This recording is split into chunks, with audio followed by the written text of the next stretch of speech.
Presented by Adi Shakti Films.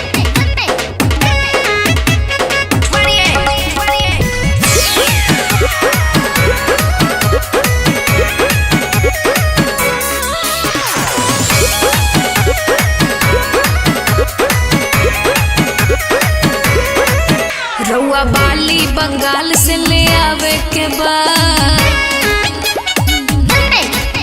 हमरा बुढ़िया India हिलावे के बाद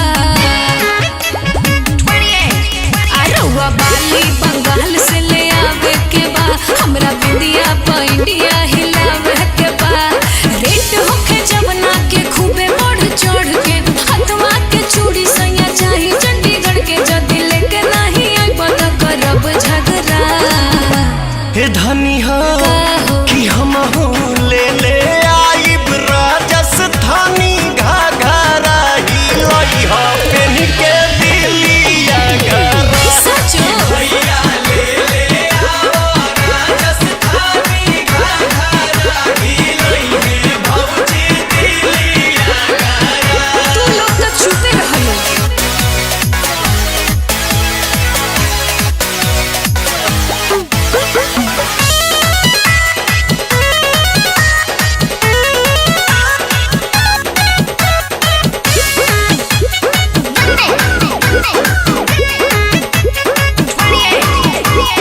गजिया बात के गजरा चाही गजरा कानपुर के पैजनिया पटना के चाही चलूंगी दहिया तूर के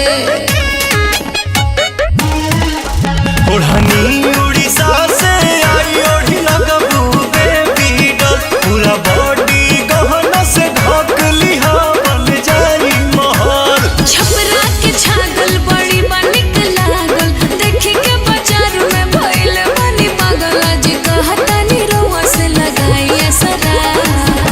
हे धनी हो का कि हम ले ले आइब राजस्थानी घाघरा हिलई हो पेन के दिलिया घरा कि भैया ले आओ राजस्थानी घाघरा हिलई है भौजी दिलिया घरा।